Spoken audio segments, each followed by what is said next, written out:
നമസ്കാരം. മലയാളി വാർത്ത ഇൻസൈഡിലേക്ക് സ്വാഗതം. ഈ യുദ്ധം തുടങ്ങുന്നതിന് മുൻപ് മൊസാദ് മേധാവി ബെഞ്ചമിൻ നെതന്യാഹുവിനെ കണ്ടു. ആക്രമണത്തിൻ്റെ വിശദ രൂപരേഖയാണ് മൊസാദ് ബെഞ്ചമിൻ നെതന്യാഹുവിൻ്റെ പക്കൽ കൈമാറിയത്. ബെഞ്ചമിൻ നെതന്യാഹുവും സർക്കാരുമായുള്ള കൂടിക്കാഴ്ചയിൽ മൊസാദ് തലവൻ ഡേവിഡ് ബാർണിയ ഇറാൻ ഭരണകൂടത്തെ അട്ടിമറിക്കാൻ കഴിയുമെന്ന് ഉറപ്പു നൽകി. അതിന് 3 ഘട്ടങ്ങളുള്ള ഒരു പദ്ധതിയാണ് മൊസാദ് തയ്യാറാക്കിയത്. ഇസ്രായേലിൻ്റെ പ്രമുഖ ചാനൽ 12 നൽകിയ ഒരു റിപ്പോർട്ടിലാണ് ഇക്കാര്യങ്ങൾ വ്യക്തമാക്കുന്നത്. ഇറാൻ ആക്രമണത്തിന് വ്യക്തതയോടെ 3 ഘട്ടങ്ങളാണ് മൊസാദ് മെനഞ്ഞത്. നേതൃത്വത്തിൻ്റെ തലവെട്ടൽ തന്നെയാണ് ആദ്യ പദ്ധതി.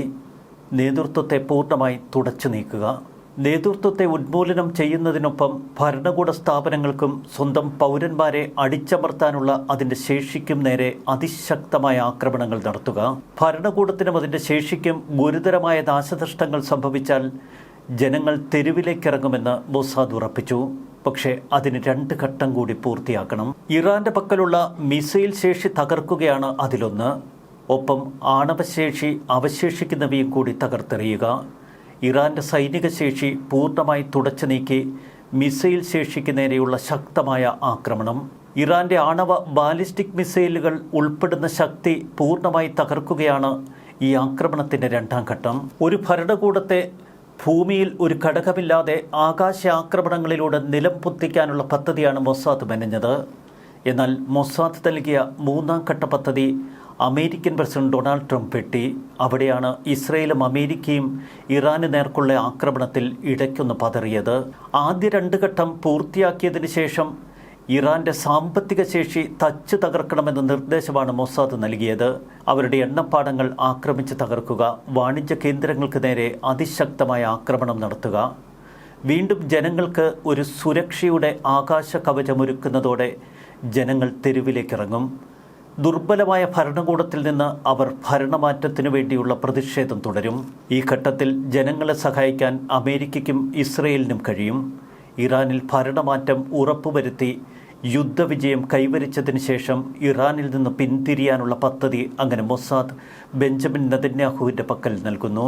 1ഉം 2ഉം ഘട്ടങ്ങൾ തങ്ങൾ വിജയകരമായി പൂർത്തിയാക്കി എന്നാണ് ഇസ്രയേൽ കരുതുന്നത്. എന്നാൽ ഇറാന്റെ എണ്ണപ്പാടങ്ങൾക്ക് നേരെ ഇസ്രയേൽ ആക്രമണങ്ങൾക്ക് തുനിഞ്ഞപ്പോൾ അരുതെന്ന് ട്രംപ് പറഞ്ഞു. പശ്ചിമേഷ്യയിലേക്ക് സംഘർഷം വ്യാപിച്ചാൽ അത് ലോകരാജ്യങ്ങളെ കൂടുതൽ കെണിയിലാക്കും എന്ന് ട്രംപ് ഭയപ്പെട്ടു.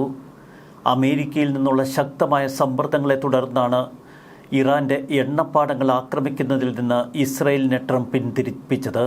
അതിൻ്റെ അനന്തരഫലമാണ് ഹോർമിസ് കടലിടുക്കിലടക്കം ഇപ്പോൾ അമേരിക്കയും മറ്റ് സഖ്യരാജ്യങ്ങളുമൊക്കെ നേരിടുന്ന സമ്മർദ്ദമെന്ന് ഇസ്രയേൽ വിശദീകരിക്കുന്നു. സൈനിക നടപടിയുടെ തുടക്കം പ്രഖ്യാപിച്ചുകൊണ്ട് നെതന്യാഹുവും US പ്രസിഡന്റ് ഡൊണാൾഡ് ട്രംപും ഇറാനിയൻ ജനതയെ ആദ്യഘട്ടത്തിൽ അഭിസംബോധന ചെയ്തിരുന്നു. തങ്ങളുടെ ആക്രമണ നടപടി ഭരണകൂടത്തിൻ്റെ പതനത്തിന് സാഹചര്യമൊരുക്കുമെന്നാണ് ട്രംപ് അന്ന് പ്രഖ്യാപിച്ചത്. അവസരം മുതലെടുക്കേണ്ടത് ഇറാനികളുടെ കടമയാണ് എന്ന് ട്രംപ് ഓർമ്മപ്പെടുത്തി. ഇസ്രയേൽ നൽകിയ ആത്മവിശ്വാസമാണ് ട്രംപിൻ്റെ ഇത്തരമൊരു പ്രഖ്യാപനത്തിന് കാരണം. തുടർന്നുള്ള ആഴ്ചകളിൽ അമേരിക്കയും ഇസ്രയേലും ഭരണമാറ്റം എന്ന വികാരം ആളിക്കത്തിക്കുന്നതിൽ നിന്ന് പിൻവാങ്ങി കൂടുതൽ ശക്തമായ ആക്രമണങ്ങളിലേക്ക് തിരിഞ്ഞു. ഇസ്ലാമിക് റിപ്പബ്ലിക്കിൻ്റെ സൈനിക ശേഷികൾ, പ്രത്യേകിച്ച് അതിൻ്റെ ആണവ ബാലിസ്റ്റിക് മിസൈൽ പദ്ധതികൾ ഉയർത്തുന്ന സുരക്ഷാ ഭീഷണിയിലേക്ക് ശ്രദ്ധ കേന്ദ്രീകരിച്ചു. എന്നാൽ ഇക്കഴിഞ്ഞ വ്യാഴാഴ്ച US നാഷണൽ ഇൻ്റലിജൻസ് ഡയറക്ടർ തുളസി ഗബാർഡ് ഒരു പ്രസ്താവന ഇറക്കി. ഇറാനിലെ ഭരണകൂടം കേടുകൂടാതെ ഇരിക്കുന്നുവെന്നാണ് അദ്ദേഹത്തിൻ്റെ പ്രസ്താവന. എന്നാൽ വലിയ തോതിൽ ഭരണകൂടം അധംപതിച്ചിരിക്കുന്നു. ഈ ആക്രമണങ്ങളിൽ ഭരണകൂടം അതിജീവിച്ചാൽ അതിൻ്റെ സൈനിക ശേഷി പുനർനിർമ്മിക്കാൻ അവർ ശ്രമിക്കുമെന്ന മുന്നറിയിപ്പും അദ്ദേഹം നൽകി. തുളസി ഗബാർഡിന്റെ വാക്കുകൾക്ക് പിന്നാലെ ഇസ്രായേൽ പ്രധാനമന്ത്രി ബെഞ്ചമിൻ നെതന്യാഹു നേരിട്ട് കളത്തിലിറങ്ങി. യുദ്ധം ആരംഭിച്ചതിന് ശേഷമുള്ള തൻ്റെ ആദ്യ പത്രസമ്മേളനം ഇംഗ്ലീഷിലാണ് നെതന്യാഹു സംസാരിച്ചത്. ആണവ ഭീഷണി അവസാനിപ്പിക്കുക, ബാലിസ്റ്റിക് ഭീഷണി അവസാനിപ്പിക്കുക, ഇറാൻ ജനതയ്ക്ക് അവരുടെ സ്വാതന്ത്ര്യം മനസ്സിലാക്കാനും അവരുടെ വിധി നിയന്ത്രിക്കാനും സാഹചര്യങ്ങൾ സൃഷ്ടിക്കുക.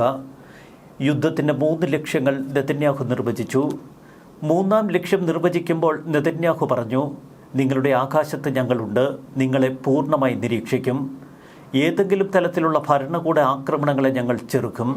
എന്നാൽ ആകാശ സുരക്ഷയൊരുക്കി ഒരു ജനതയെ തെരുവിലേക്ക് അത്ര എളുപ്പം ഇറക്കിവിടാൻ കഴിയുമോ? ഭരണകൂടത്തിൽ വിള്ളലുകൾ വീഴുന്നതിൻ്റെ ധാരാളം സൂചനകൾ ഞങ്ങൾക്ക് ലഭിച്ചുവെന്നാണ് നെതന്യാഹു പറഞ്ഞത്. എന്നിട്ടും ജനങ്ങൾ പ്രതിഷേധക്കാർ തെരുവിലേക്കിറങ്ങാൻ ഭയപ്പെട്ടു. ഭ്രാന്തു പിടിച്ച ഭരണകൂടം അവരുടെ IRGCയെയും ബാസിസ്റ്റ് സേനയെയും ഉപയോഗിച്ച് ഏറ്റവും ക്രൂരമായ വേട്ടയാടലുകൾ നടത്തുമെന്നവർ ഭയപ്പെട്ടു. ജനുവരിയിൽ പ്രതിഷേധക്കാർക്ക് നേരെ ഇറാൻ ഭരണകൂടം നടത്തിയ കിരാതവേട്ട അവരുടെ ഓർമ്മയിലുണ്ട്. 7000-ലധികം പ്രതിഷേധക്കാരെ അന്ന് ഭരണകൂടം കൊലപ്പെടുത്തി. ഇപ്പോഴും ആ പ്രതിഷേധക്കാരെ ഒന്നൊന്നായി വധശിക്ഷയ്ക്ക് വിധേയമാക്കിക്കൊണ്ടിരിക്കുന്ന ഭരണകൂടം. ഒരു ഭരണകൂടത്തെ ഭൂമിയുടെ ഒരു ഘടകമില്ലാതെ ആകാശത്ത് നിന്ന് മാത്രം അട്ടിമറിക്കാൻ കഴിയില്ല എന്ന് യുദ്ധവിദഗ്ധർ പറഞ്ഞു. ഈ ഭൂമിയുടെ ഘടകത്തിന് നിരവധി സാധ്യതകളുണ്ട് എന്നാണ് ഇസ്രയേൽ പ്രധാനമന്ത്രി ബെഞ്ചമിൻ നെതന്യാഹു വിശദീകരിച്ചത്. ആ സാധ്യതകളൊക്കെ നിങ്ങളുമായി പങ്കിടാൻ ഇപ്പോൾ ഞങ്ങൾക്ക് കഴിയില്ല. ഡിസംബർ ജനുവരി മാസങ്ങളിൽ നടന്ന ഭരണവിരുദ്ധ കലാപം, ഔദ്യോഗിക കണക്കുകൾ പറയുന്നത് 3000-ലധികം മരണം. എന്നാൽ human rights activist news agency രേഖപ്പെടുത്തിയിരിക്കുന്നത് 7000-ലധികം മരണങ്ങൾ. എന്നാൽ അമേരിക്ക പറയുന്നു 35,000 പേരിലധികം ആളുകളെ അന്ന് ഭരണകൂടം കൊലപ്പെടുത്തി. അതുകൊണ്ടാണ് ജനം ഇപ്പോഴും ഭയപ്പെട്ടിരിക്കുന്നത്.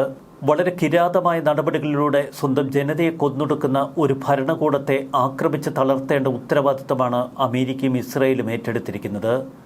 ഇവിടെയാണ് ഇസ്രയേൽ ആക്രമണങ്ങളുടെ 3ാം ഘട്ടം അമേരിക്കൻ പ്രസിഡന്റ് ഡൊണാൾഡ് ട്രംപ് ഇക്കഴിഞ്ഞ ദിവസം തടഞ്ഞത്.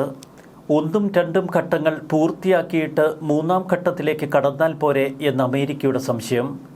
ഇവിടെ ഇസ്രയേലിനോട് ചില ചോദ്യങ്ങൾ ഉയർന്നു വരുന്നു. ഇപ്പോഴും ബാലിസ്റ്റിക് മിസൈൽ ആക്രമണങ്ങൾ തുടരുകയല്ലേ ഇറാൻ? ഇന്നലെ രാത്രി ഡീഗോ ഗാർഷ്യയിലെ US-UK സൈനിക താവളത്തിന് നേരെ ഇറാൻ ബാലിസ്റ്റിക് മിസൈൽ ആക്രമണം നടത്തി. അമേരിക്കയുടെയും ബ്രിട്ടന്റെയും സംയുക്ത സൈനിക താവളമുള്ള ദ്വീപാണ് Diego Garcia. The Wall Street Journal ഇക്കാര്യം വിശദമായി റിപ്പോർട്ട് ചെയ്യുന്നു. അമേരിക്ക ഏറ്റവും സുരക്ഷിതമെന്ന് പറയുന്ന ഒരു ദ്വീപിന് നേർക്കാണ് ഇറാൻ അവരുടെ ബാലിസ്റ്റിക് മിസൈൽ തൊടുത്തത്. മിസൈലുകളിൽ ഒന്ന് യാത്രാമധ്യേ പരാജയപ്പെട്ട് കടലിൽ പതിച്ചു. രണ്ടാമത്തേത് US കപ്പലുകൾ തൊടുത്ത മിസൈൽ ഉപയോഗിച്ച് തകർത്തു. ഇന്ത്യൻ മഹാസമുദ്രത്തിലാണ് ഡീഗോ ഗാർഷ്യ സ്ഥിതി ചെയ്യുന്നത്. ഇത് ഭയാനകമായ മറ്റ് ചില ഓർമ്മപ്പെടുത്തലുകൾ കൂടി ലോകത്തിന് മുന്നിൽ വയ്ക്കുന്നു. ഇന്ത്യൻ മഹാസമുദ്രത്തിലൂടെ ഇനി വാണിജ്യ കപ്പലുകൾക്ക് പോലും സുരക്ഷയോടെ നീങ്ങാൻ കഴിയില്ലേ? ഇന്ത്യക്കും ശ്രീലങ്കയ്ക്കും തെക്ക് ഭാഗത്താണ് ഈ ദ്വീപ്. ആഫ്രിക്കയും ഓസ്ട്രേലിയയും തമ്മിലുള്ള മധ്യഭാഗം. US-ഉം ബ്രിട്ടനും ചേർന്ന് നടത്തുന്ന വലിയ സൈനിക താവളമാണ് ഡീഗോ ഗാർഷ്യയിലുള്ളത്. ഇന്ത്യൻ മഹാസമുദ്രത്തിലെ US-ന്റെ ഏറ്റവും തന്ത്രപ്രധാനമായ കേന്ദ്രം. അഫ്ഗാൻ യുദ്ധകാലത്ത് ഈ ദ്വീപ് കേന്ദ്രീകരിച്ചായിരുന്നു US ആക്രമണ തന്ത്രങ്ങൾ മെനഞ്ഞത്. പ്രധാന വ്യാപാര കപ്പൽ പാത കടന്നുപോകുന്നത് ഈ ദ്വീപിന് സമീപത്തുകൂടെ. അതുകൊണ്ട് തന്നെ ഏഷ്യ, ആഫ്രിക്ക, മധ്യപൂർവേഷ്യ മേഖലയിലെ വ്യാപാരം നിരീക്ഷിക്കാൻ അമേരിക്കയ്ക്ക് ഈ ദ്വീപ് വഴി കഴിയും. ഇറാനെതിരെയുള്ള യുദ്ധത്തിൽ അമേരിക്കയും ഇസ്രയേലും ഇത്തിരി നിസ്സഹായരായത് ഹോർമിസ് കടലിടുക്കിലെ ഇറാന്റെ ഉപരോധമാണ്. വലിയ തോതിൽ മൈനുകൾ അവർ അവിടെ നിക്ഷേപിച്ചു. മൈൻ വീപ്പറുകൾ ഇപ്പോൾ ലോകരാജ്യങ്ങളിൽ ചുരുക്കം ചില രാജ്യങ്ങൾക്ക് മാത്രമാണ് അവരുടെ കൈവശം കൂടുതലുള്ളത്, പ്രത്യേകിച്ച് നാറ്റോ അംഗരാജ്യങ്ങളുടെ കയ്യിൽ. അവരാവട്ടെ യുദ്ധമുന്നണിയിൽ ട്രംപിനൊപ്പം ചേരാൻ വിസമ്മതിക്കുകയും ചെയ്യുന്നു. നാറ്റോ തങ്ങളെ ചതിച്ചു എന്ന വികാരമാണ് അമേരിക്കയ്ക്കുള്ളത്. US ഇല്ലെങ്കിൽ നാറ്റോ വെറും കടലാസു പുലി മാത്രമാണ് എന്ന് ട്രംപ് പരിഹസിക്കുന്നു.